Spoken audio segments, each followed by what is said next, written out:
Welcome to radiation academy. Radiation academy में आपका स्वागत है। और दोस्तों बहुत बहुत धन्यवाद। हम लोगों ने 2 चैप्टर ख़त्म कर लिया है, सारी वीडियोस उससे रिलेटेड पढ़ चुकी हैं। पहला टॉपिक था इंट्रोडक्शन टू इकोनॉमिक्स और दूसरा चैप्टर था नेशनल इनकम। और दोस्तों आप ये लोग समझ गए होंगे कि नेक्स्ट चैप्टर कौन सा शुरू होने जा रहा है, कौन सा टॉपिक हम कंसल्ट करेंगे, आपके साथ शेयर करेंगे। क्यों? क्योंकि हम लोगों ने GNP, GDP, per capita income ये हम लोगों ने पढ़ा था। तो आप जान सकते हैं किस चैप्टर में इसकी आवश्यकता पड़ेगी। वही चैप्टर हम लोग आज शुरू करेंगे। वो चैप्टर आपका आर्थिक समृद्धि और विकास।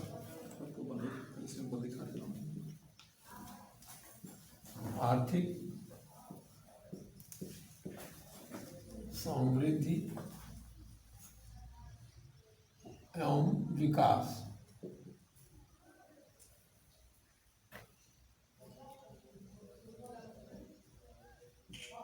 विकास ये हम लोगों ने आज नया टॉपिक शुरू किया है, ग्रोथ एंड डेवलपमेंट। आर्थिक समृद्धि और विकास या ग्रोथ एवं development, GROTH, growth and development.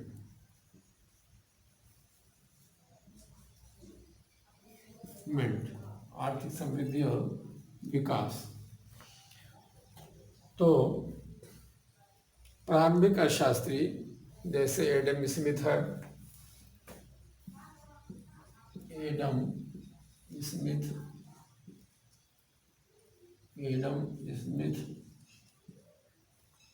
Malthus, Adam Smith, David Ricardo,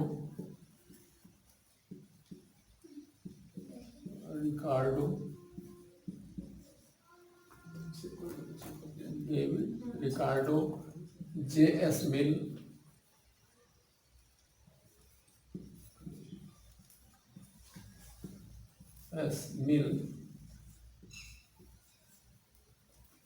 तथा माल्थस।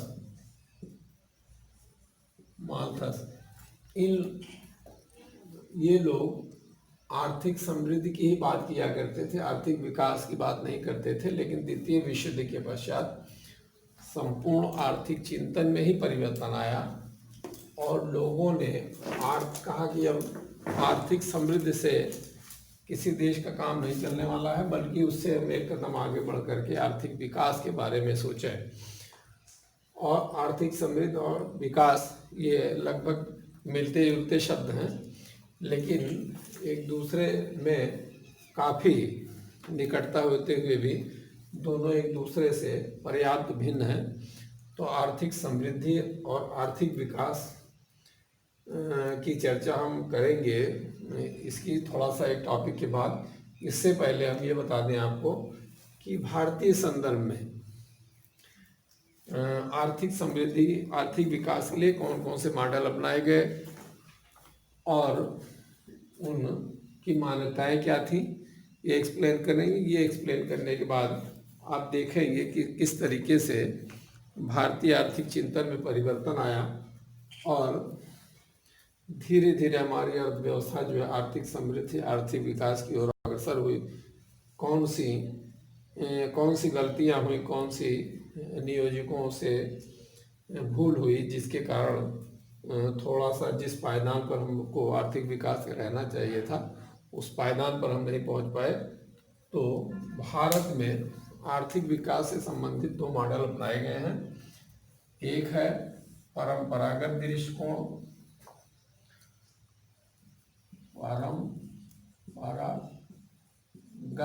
इसको थोड़ा और ऊपर से लेते हैं।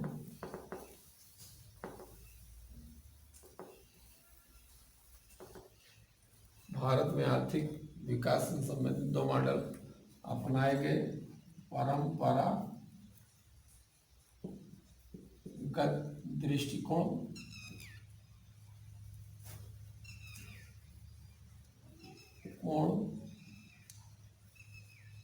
और दूसरा है मूलभूत आवश्यकता दृष्टिकोण।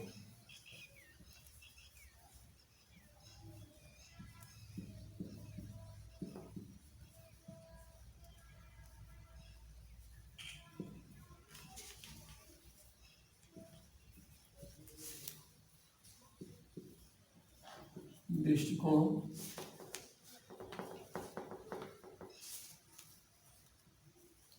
दो मॉडल, परंपरागत दृष्टिकोण और मूलभूत आवश्यकता दृष्टिकोण।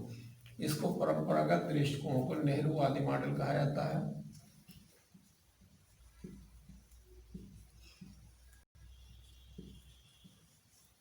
और इसको कहा जाता है गांधीवादी मॉडल। गांधीवादी मॉडल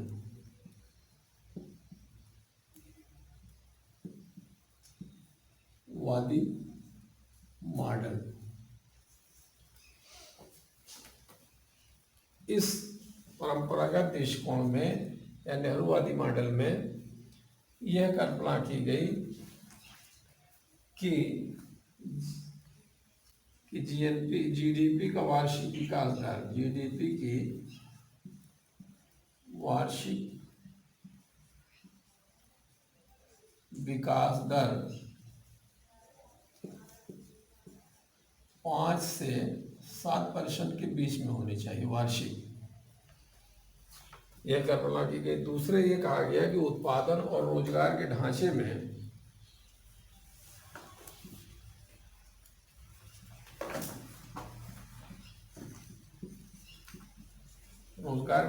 इस प्रकार का परिवर्तन हो कि राष्ट्रीय आय में प्राथमिक क्षेत्र का योगदान कम होता जाए। जो अभी मैंने बताया कि कोई अर्थव्यवस्था विकास की ओर तब अग्रसर मानी जाएगी जब राष्ट्रीय आय में प्राथमिक क्षेत्र का योगदान निरंतर कम होता जाए, द्वितीयक और तृतीयक क्षेत्र का योगदान क्रमशः बढ़ता जाए। तो इसमें ये कहा गया उत्पादन और रोजगार के ढांचे में इस प्रकार का परिवर्तन हो जिससे कि राष्ट्रीय आय में राष्ट्रीय आय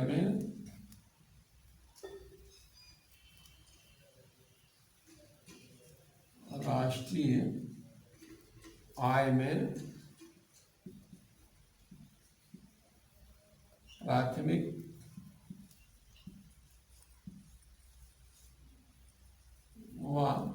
क्षेत्र का योगदान कम होता जाए, द्वितीयक और तृतीयक क्षेत्र का योगदान बढ़ता जाए। लेकिन हुआ ये कि 1960, 1960 और 70 के दशक तक लगभग 40% लोगों को, 40% लोगों को इस मॉडल का कोई लाभ नहीं हुआ। इसलिए 1980 में इस विचारधारा का, नेहरूवादी मॉडल का परित्याग कर दिया गया।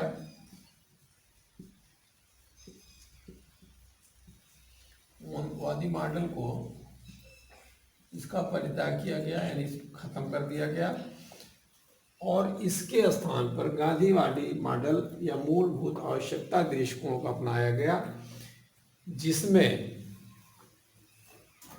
IRDP, integrated rural development programme, MNP, minimum needs programme, और NREP,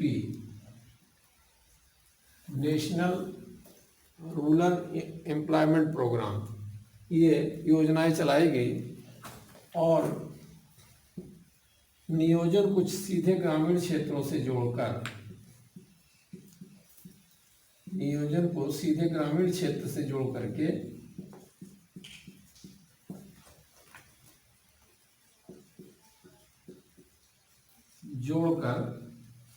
ग्रामीण विकास को समर्पित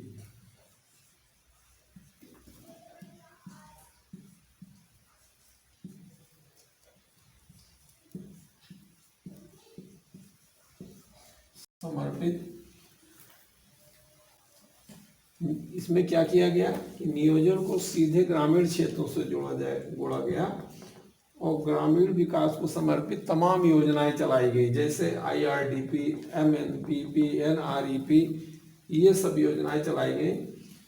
और इसके माध्यम से, इन योजनाओं के माध्यम से सीधे गरीबी, बेरोजगारी,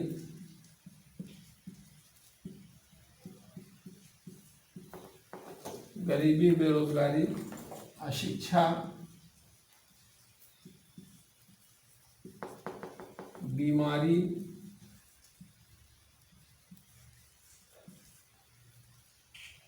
और सामाजिक विषमता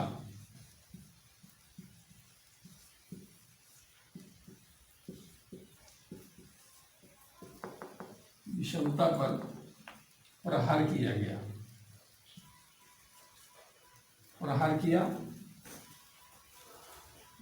जो उस समय की क्रिटिकल कोई प्रॉब्लम्स थी, गरीबी थी, बेरोजगारी थी, अशिक्षा, बीमारी, सामाजिक विषमता, ये बहुत ज़्यादा थी।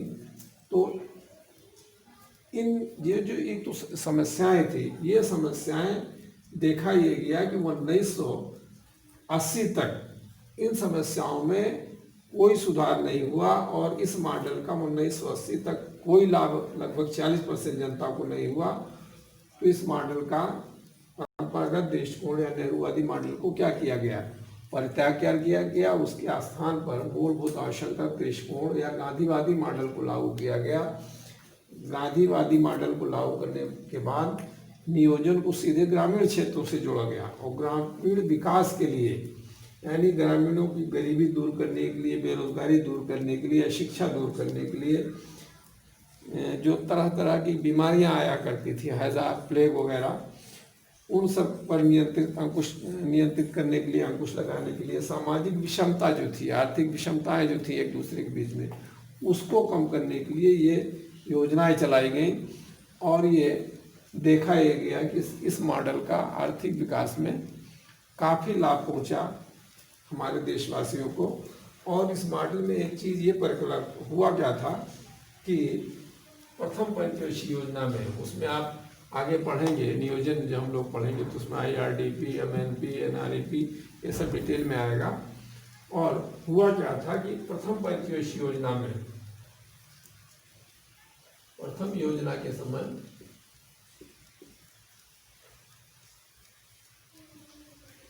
योजना में कृषि को प्राथमिकता दी गई थी।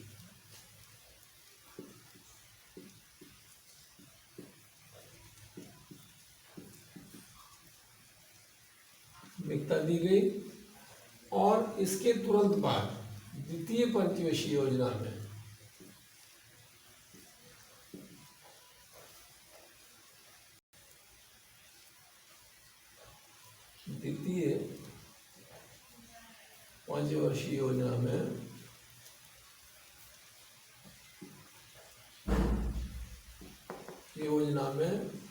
उद्योग को प्राथमिकता दी गई। उद्योग को प्राथमिकता दी गई। नियोजकों के मन में मेरे ख्याल से रहा होगा तीव्र विकास, तो इन्होंने क्या किया कि प्रथम पंचवर्षीय योजना में कृषि को प्राथमिकता दिया। सबसे ज़्यादा जो बजट का अंश था वो कृषि क्षेत्र के लिए था। द्वितीय योजना में ये क्या हो गया, इसको उलट दिया गया, उद्योग को प्राथमिकता दे दिया गया। जबकि उस समय की जो आवश्यकताएं थी, 90% जनता कहाँ रहती थी, ग्रामीण क्षेत्रों में रहती थी। उनके आय का महत्वपूर्ण स्रोत था, कृषि था। तो 5 साल में ऐसा नहीं है कि वो 90% जो आबादी ग्रामीण क्षेत्रों में रही वो नगरीय क्षेत्रों में आ जाएगी या उनको नगरीय क्षेत्रों में रोजगार मिलने लगेगा। तो प्रथम पंचवर्षीय योजना की तरह ही द्वितीय पंचवर्षीय योजना में भी कृषि को प्राथमिकता दिया जाना चाहिए था, लेकिन नहीं दिया गया, उद्योग को प्राथमिकता दे दिया गया।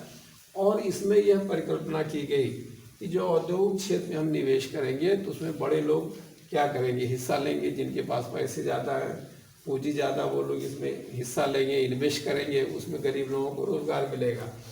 और गरीबों से जो आय का अंश है धीरे धीरे रिस करके कहाँ आएगा, अमीरों से गरीबों की तरफ आएगा। तो इसको कहा गया आर्थिक निस्पंदन का सिद्धांत। आर्थिक निस्पंदन का सिद्धांत।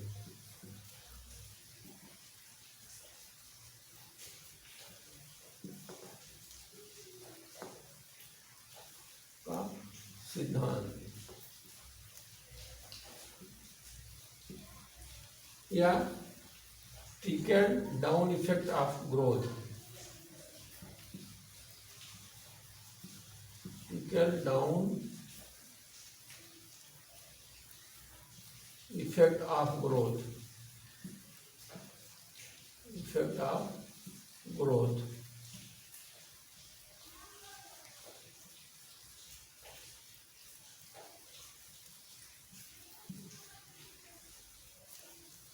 की संज्ञा इसको दी गई। तो एक बड़ी भूल हुई थी कि द्वितीय पंचवर्षीय योजना में जो उद्योग को प्राथमिकता दी गई, उद्योग को प्राथमिकता देने के कारण जो ग्रामीण समस्याएं थी, 90% जनता जो गरीबों में थी उसको 1980 तक कोई योजनाओं का कोई लाभ नहीं मिला। इसके स्थान पर इस मॉडल को खत्म करके गांधीवादी मॉडल को अपनाया गया। तो अब यहाँ से संभावित क्वेश्चंस क्या बन सकते हैं कि भारत में आर्थिक विकास को जो मॉडल अपनाया गया उसमें कौन सा मॉडल सफल रहा, परंपरागत दृष्टिकोण या नेहरूवादी मॉडल भी दे सकता है, मूलभूत आवश्यकता दृष्टिकोण या गांधीवादी मॉडल। तो आप देख ही रहे हैं किसका लाभ मिला इसमें ज़्यादा। या इसी तरीके से ये पूछ सकता है कि IRDP, NREP और MNP ये किस मॉडल की देन है, तो आप जवाब दे सकते हैं कि गांधीवादी मॉडल की देन है। इसमें क्या किया गया कि ग्रामीण विकास नियोजन को सीधे ग्रामीण क्षेत्रों से जोड़ा गया। पंचवर्षीय योजनाएं जो बनी वह ग्रामीण क्षेत्रों पर उसमें ज़्यादा ध्यान दिया गया। तो गरीबी, बेरोजगारी, अशिक्षा, बीमारी, सामाजिक विषमता जो वहाँ की थी ग्रामीण क्षेत्रों की, उसको दूर करने का प्रयास गांधीवादी मॉडल से किया गया।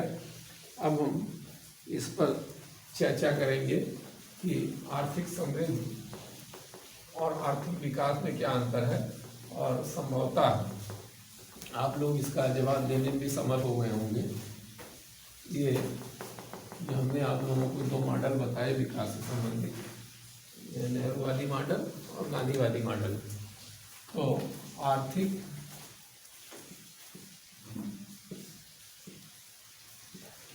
समृद्धि और आर्थिक विकास।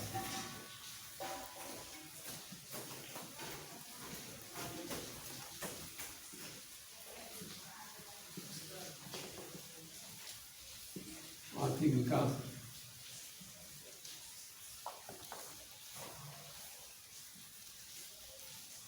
आर्थिक समृद्धि क्या है?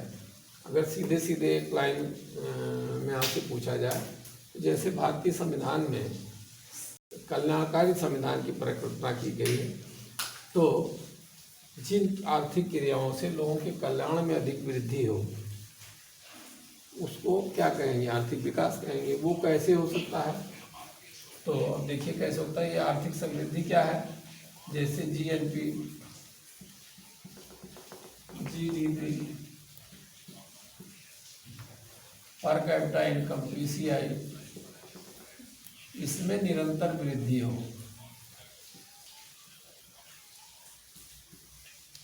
निरंतर वृद्धि हो।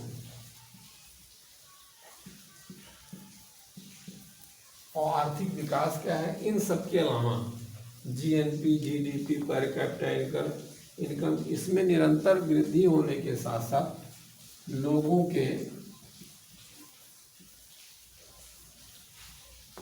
क्या हो? उत्पादन व सेवा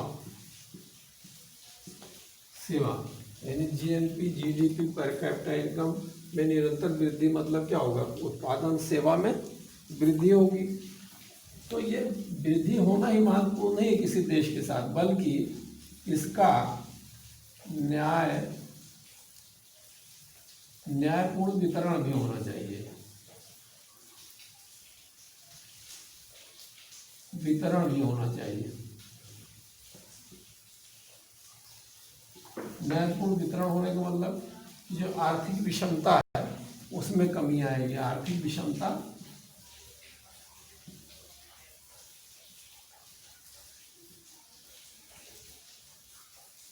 विषमता में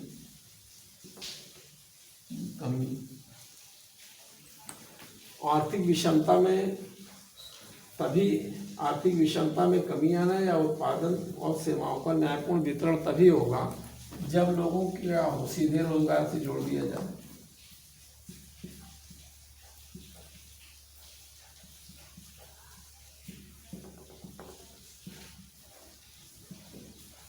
जोड़ा जाए।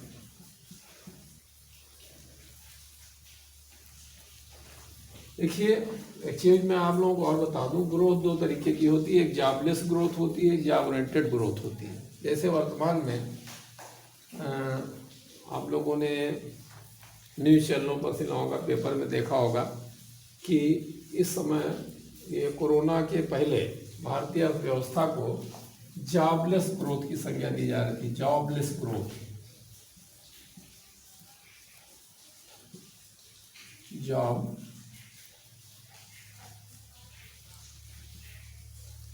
लेस ग्रोथ की संज्ञा इसको दी जा रही थी। यानी जहां ग्रोथ तो हो रही है, यानी इसको इस कॉलम में लिखिए, jobless growth.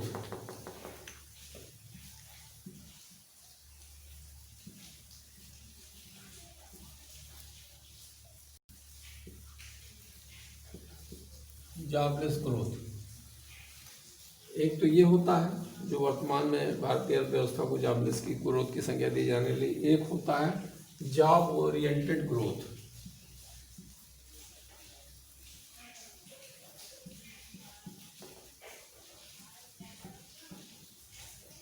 Job oriented growth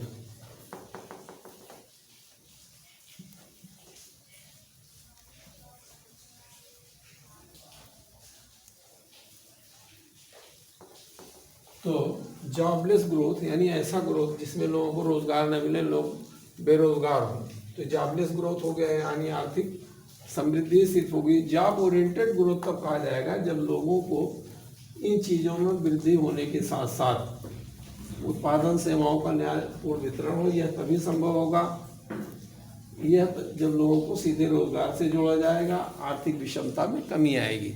यानी जो जिसके उत्पादन का हिस्सा है वहाँ तक पहुँचना चाहिए। जिन लोगों को रोजगार नहीं मिला है उनको राशन मुहैया कराने के लिए या जो दैनिक जीवन से रोज़मर्रा की ज़िंदगी से जुड़ी हुई चीज़ें हैं उसको कम कीमत पर उपलब्ध करवाना, ये क्या होता है, इससे लोगों के सामाजिक कल्याण में वृद्धि होगी, लोगों के रहन सहन के स्तर में वृद्धि होगी।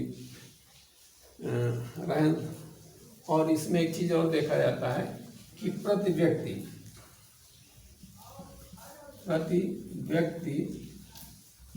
वास्तविक आय में वृद्धि,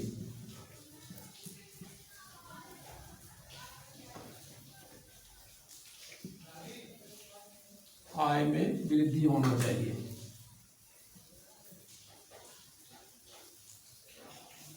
वास्तविक आय, ये वास्तविक आय क्या है? जैसे सपोज करिए कि आज मेरे पास 10 रुपये हैं, 10 रुपये हैं, तब 1 रुपये में 1x मिल रही है, तो हम 10 रुपये में कितना खरीद सकते हैं? 10x वस्तुएं। तो हमारी वास्तविक आय कितनी हुई? मौद्रिक आय 10 रुपये है, वास्तविक आय कितनी है जिससे हम किसी वस्तु खरीद सकते हैं? वो भी 10x के बराबर है। तो दोनों मौद्रिक आय वास्तविक आय दोनों बराबर है। मान लीजिए कि मूल्य कम हो जाए, अब 1 रुपये में 2x मिलने लगे, तो हम क्या करेंगे? 10 रुपये में, तो 10 रुपये में हम 20x करेंगे।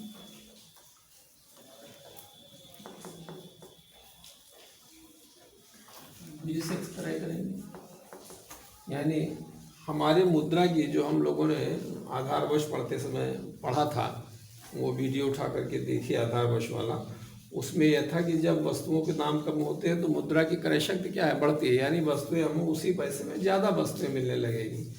तो जो हम अपनी आय का पूरा हिस्सा बस अपनी मूलभूत आवश्यकताओं पर व्यय कर देते थे, अब मूलभूत आवश्यकताएं हमारी 5 रुपये में पूरी हो जाएगी, 5 रुपये हमारा बचत होने लगेगा।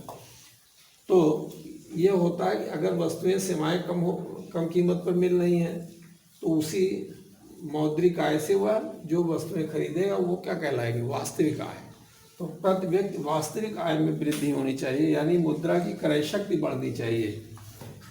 इससे जब मुद्रा की क्रय शक्ति बढ़ेगी, लोगों की वास्तविक आय शक्ति में वृद्धि होगी, और जब लोगों की वास्तविक आय में वृद्धि होगी तो लोगों के जीवन स्तर में सुधार होगा, रहन सहन के स्तर में भी सुधार होगा, और उसके कारण सामाजिक कल्याण में वृद्धि होगी, जिसकी परिकल्पना भारतीय संविधान में की गई है। तो इसको हम क्या कहेंगे, आर्थिक विकास कहेंगे। यानी ये कहा लिया जाए कि आर्थिक विकास वो है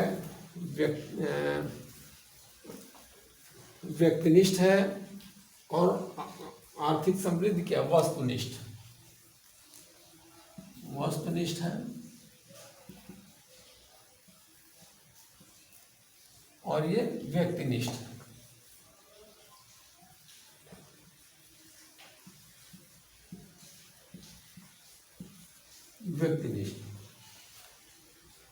यानी आर्थिक विकास के लिए महत्वपूर्ण ये है कि GNP, GDP, per capita income में निरंतर वृद्धि तो हो, लेकिन इसके साथ साथ लोगों के रोजगार में वृद्धि हो, और जो वस्तुओं सेवाओं का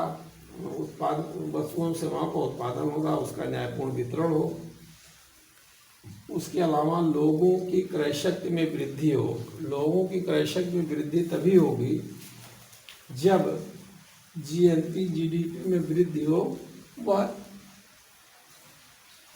स्थिर मूल्यों के कारण, चालू मूल्यों के कारण नहीं, जो अभी हमने इसके पहले वीडियोज में बताए थे। तो मुद्रा की क्रय शक्ति में वृद्धि हो, लोगों को रोजगार मिले, उत्पादन सेवाओं का न्यायपूर्ण वितरण हो। तो क्या हम कहेंगे, तो जब उत्पादन सेवाओं का न्यायपूर्ण वितरण होगा, कि इससे क्या होगी, आर्थिक विषमता में भी कमी आएगी। तो इसको हम क्या कहेंगे, आर्थिक विकास कहेंगे। और जब गुणात्मक परिवर्तन न हो अर्थव्यवस्था में, केवल भौतिक गुणात्मक परिवर्तन न हो करके मात्रात्मक परिवर्तन हो, तो उसको हम क्या कहेंगे, आर्थिक समृद्धि कहेंगे। यानी यह वस्तुनिष्ठ और मात्रात्मक है।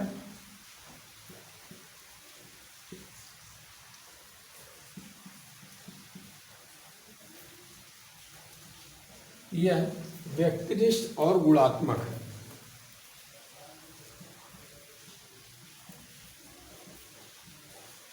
यानी क्वालिटी बदलना चाहिए, क्वांटिटी नहीं। अगर सिर्फ क्वालिटी बदल रही है, अगर क्वांटिटी बदल रही है तो ये आर्थिक समृद्धि है। क्वालिटी बदल रही है, क्वालिटी बदलने के साथ ये आर्थिक विकास है। ये बहुत महत्वपूर्ण टॉपिक है। इसमें अभी आर्थिक विकास के लिए कौन से देश विकसित हैं, अल्पविकसित हैं और विकासशील हैं, यह जानने के लिए अब हम लोग इसके बाद डिस्कस करेंगे कि विभिन्न देशों की असमानताएं क्या हैं और समानताएं क्या हैं। तो अभी इसमें और हम लोग डिस्कस करेंगे। बस इसी के साथ धन्यवाद। Subscribe now and press the bell icon.